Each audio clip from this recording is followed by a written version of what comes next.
one new hero. If you're talking about entertainment, you really got to check out the MLBB female division.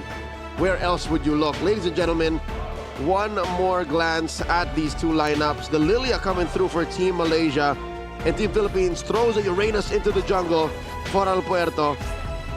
Game 4 coming up. Lafel, the trend seems to be, how low can you go? How little economy do you need? Hey, honestly, I like this because now this is a different kind of variety that MLBB is showing, where the men's division refused to change, and for the female division, refused to stay the same. That's right. I can't even tell you where this is rooted. I can't say where they got this from. That means they're creating the metagame as they go. There you go. There you go. The female division, they want to keep it fresh.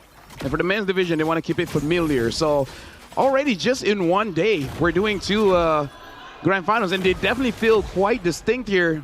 But now back into the game, looks like Team Philippines will be able to get this little Wanderer. Team Malaysia does still do quite a lot of damage with Anis on this Lilia, and I think it's fine because Lilia's biggest, I would say, predator is Farsa and Eve, long range. So as long as the range advantage is really not 100% for Team Philippines in the early game, she's okay. Later on, we'll see. Mid lane, holding it down. Vivero not pressing that revitalize just yet. Farisha forced out of the lane by Amores and Diagon. So a slight win for Team Philippines up in the EXP lane. How about the gold lane? We haven't really seen a Harriet versus CC in quite a while. Harriet keeps getting banned out. Oh yeah, for sure. But it does seem like Queenie does have some form of momentum dealing with Perez, and the Harriet really needs level 4 to duel against anyone. At level 1 and 2, quite good folks, but never really something that you can all in on. So once you get that level 4, and then it becomes more of a, can you dodge out the Harriet Zaman Force? And if not, he might kill you. It's all about timing out that huge sword on the floor. Team Malaysia and Team Philippines both posting up for this turtle take, spawning in the upper quarter. First of the scene is Team Philippines, pulling it out slightly to their advantage, to their side. Vivero. I like how these huge chunky heroes for Team Philippines kind of make the engagement so simple. Again, It really is just feed all of the EXP and the gold to Perez. Yep. Farisha now level 4. Team Malaysia, they want to jump in. Afrina tries to get the turtle. Farisha gets the first kill, gets first blood. Frida secures the turtle, and now the damage coming in from Team Malaysia is quite high. Able to clean up three members of Team Philippines have been taken down, and now Morris has to get away. Good engage coming in from Farisha and follow up from Afrina. I don't even blame Team Philippines. This is the equivalent of you play with fire, you get burned. You play heroes that have very little or well-telegraphed movement.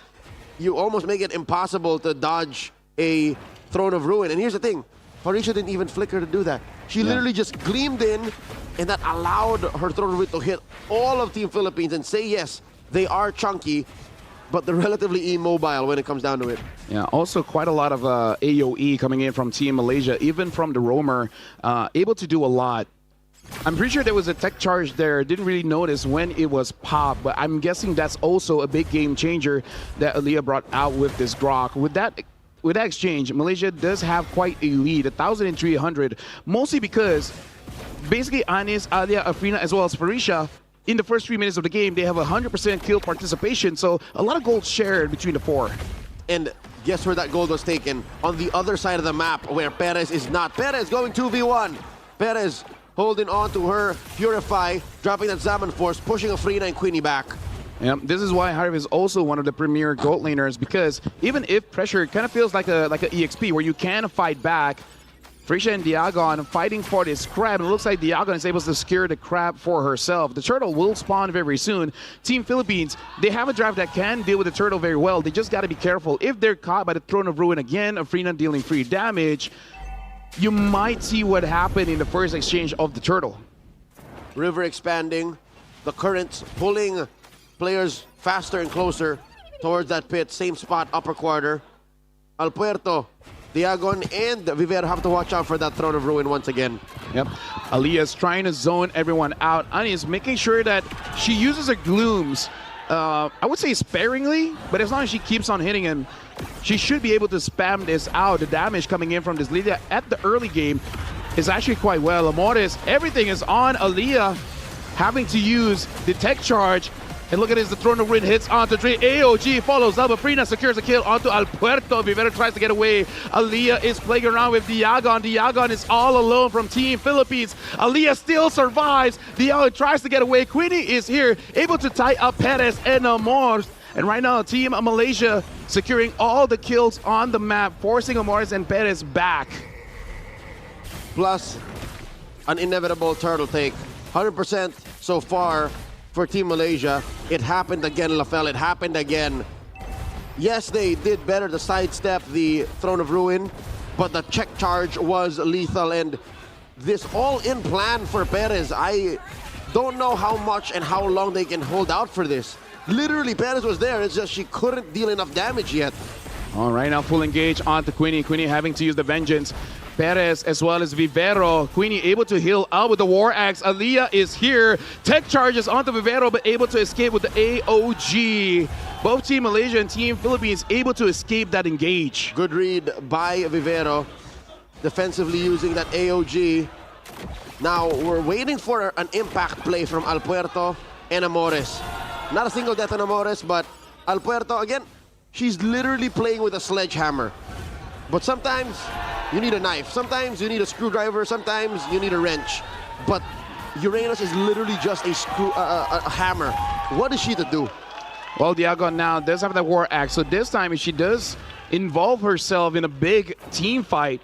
Once she gets onto multiple targets, which is quite easy considering that Malaysia is basically all melee, even the Lilia is a mid-range mage, should have a lot of value here. Looking at the items, we got to look at Perez. Perez is going for the Feather of Heaven next, but does need that Holy Crystal to truly become online. Amores, look at the first item is going to be that Glowing Wand. Without a Challenge Talisman, not a lot of spams when it comes to the traps as well as the arrows coming out from the Selena. The map is shrinking. Final turtle spawning in the lower quarter. Team Malaysia up by a gargantuan 4,500 gold. I can imagine where a good chunk of it is. It's on Afrina, and I'm pretty sure a respectable amount on Farisha. So that means magic defense is the name of the game for Team Philippines. And all the while, I don't want to hold out hope for Perez just yet. I'm thinking, what, 12 minutes minimum for her to be something that Team Malaysia needs to respect. Well, Turtle is started up here. Aliyah as well as Farisha trying to zone everyone away. Vivero is there on the side. Same as Alpuerto.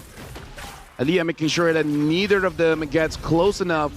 It looks like they want to go all in onto Alpuerto, taking quite a lot of damage. Tries to get away, but Queenie secures the kill. Good current call by Queenie, stopping Vivero as well as Alpuerto, and then eventually getting that kill. Right now, Alpuerto 0-3-0 with this Uranus jungle. A little too much to expect that this Uranus could do anything other than just distracting a backline. But even getting to the backline seems to be a challenge for Alpuerto right now. And it begs to be questioned again. About 10 minutes earlier, I said, why not the Baxia? What do they get in the Uranus that the Baxia doesn't give? Zaman Force coming through. Perez looking to help him. Farisha with that Throne of Ruin, undoing the zoning. Alia very low, but Team Philippines can't get the damage in. Afrina finds Vivero, another free kill. Yeah, it was impressive. 5-man Throne of Ruin from Farisha. Even though there was no real follow-up there, Team Malaysia, they're moving forward. They want to be able to get this turret, and Team Philippines fighting back. Zaman Force there. Hanis is able to get the turret. Team Philippines unable to get anything on the map so far. Lafel, I found the answer. Go ahead. The one thing that the Uranus does better than the Baxia is die slower. Sometimes it's what you need. Is it though? I mean, what do you get by not dying as fast compared to the Baxia that can also hold a line, also find a quick stun, and slow down your opponent's healing? Okay. Objectively, I think it's the better hero. I could be wrong. I mean, you know, maybe, considering that the Baxia is more jungleable than the Uranus. Both kind of feeling like a one-trick pony, but with that passive from the Baxia, that Pony has just one or two more extra tricks. Honestly, the passive making it so that these attack speed heroes doesn't hurt him that much. Okay, multiple different layers that Baxia is pretty good at. You want to question the Uranus? If Team Philippines loses again, I'm going to have questions for the Selena. Take that up to the manager. That's how this establishment works. Lord started up by Team Malaysia. Lord taking a few chunks of health. Perez drops that Zaman Force. They're trying to take down Aliyah, but she answers back with a massive tech charge. Diagon goes down. Afrina looking to close up and take down any stragglers. Down goes Perez. Down goes Amores. These ladies, they really love MOBB. Hey, let me just say, Alia so far is the only one from Team Malaysia that's been taken down. It's a good thing that she's a roamer, so she can justify it. But Farisha on this Alice, a lot of good Throne of Ruins really setting up for Team Malaysia, especially Anis as well as Afrina, just to deal that damage. Even though Anis does not secure the kill, I'm pretty sure she still did quite a lot of damage. It's really just on Queenie, Farisha and Afrina just to get those kills. Team Malaysia, they're up by about almost 9,000 gold and grabbing all the turrets. Now only the inhibitor stand. Approaching 10.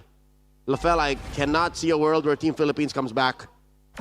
It's very difficult to see a lineup that is so all in on a Harith that is easily counterable by anti-heal, anti-magic items and even anti-heal items for this to survive.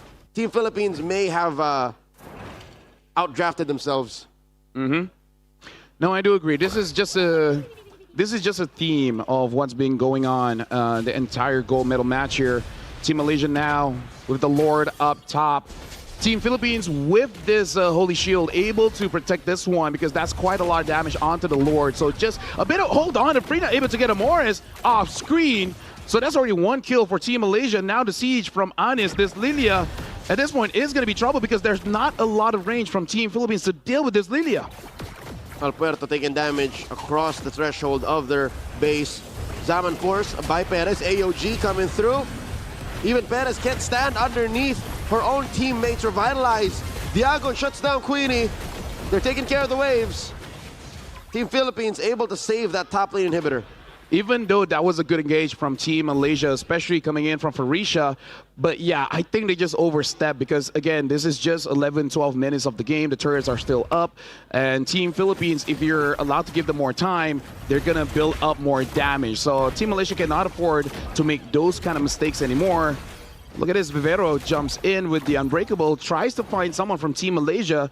But they really got to be careful if they want to go for an engage because one of the persons that they really have to look out for is this Afrina because the damage coming in from the Joy, now having that Holy Crystal and the Divine Glaive, it really doesn't matter who the Joy finds, probably going to get taken down.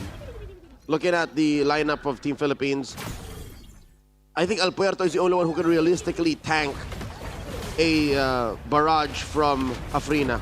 Everyone else, even Diagon, I'm telling you now, even Diagon folds within seconds. She has to get the spell vamp of a lifetime to be able to survive that. And Afrina seems to be unstoppable now. Aliyah put down about a third of her health, catches an arrow, treats it like it's nothing. How do they stop Afrina? There's no one who can hold her down. It's only Vivero. Vivero has to time that, but make sure that doesn't use it during the time when the Joy is CC immune during the electrifying beat. So if Perez has that Holy Crystal and you're able to hold down the Joy, just maybe 1.5 seconds. That should be enough time for Perez to deal damage to Afrina. But then becomes the problem if the damage is shared. If the basic attack goes onto Queenie, and then Farisha, and then Aliyah, Afrina will have more than enough time to get out of the way. Lord started up by Afrina. Aliyah going to hunting. Alpuerto looking to get stacks. A mobile and tanky ward is what Alpuerto is currently. Diagon might be a little too deep. Bravest fighter on throughout these members. Tail end used the stun. I think Diagon accepted the fact that she might need to be a patsy. Oh! Massive Throne of Ruin here by Farisha. But Team Philippines able to back out. AOG keeps him down. Perez looking to swing back and forth. Not enough damage just yet. Vivero might fall. Farisha gets served up a kill. Oh, Afrina. And in comes Afrina. She freezes up and she gets shut down. Kill for Perez. And they're not done. Team Philippines looking to push out Team Malaysia out of their base. Another Zaman Force dropped in. Farisha catches a good amount of it. Perez dancing on through. Gleam out Team Malaysia. still confident they might be able to take his orange. Let me just say, as a roamer, I understand whenever I get a good engage, it really compels your team into follow-up. So whenever you do engage, you got to be careful. Farisha having to use the tornado ruin just to survive, goes in, gets on the tree, gets Perez. Farisha is having an MVP performance. Diagon tries to get a kill, tries to stun them up, but gonna get taken down by Anis. Gonna be the first kill for this Lydia. And now Team Malaysia alongside with the Lord gonna crash in. And Team Malaysia with almost 9,000 gold. And look at that bottom wave as well. Team Malaysia might get all inhibitors here. Perez still about 15 seconds out. AOG, Vivera holding on for hope. Tech charge, stuns him up. The minions still crashing into the base. Amores flickers out very low. Team Malaysia equalizes. 2-2 after game 4.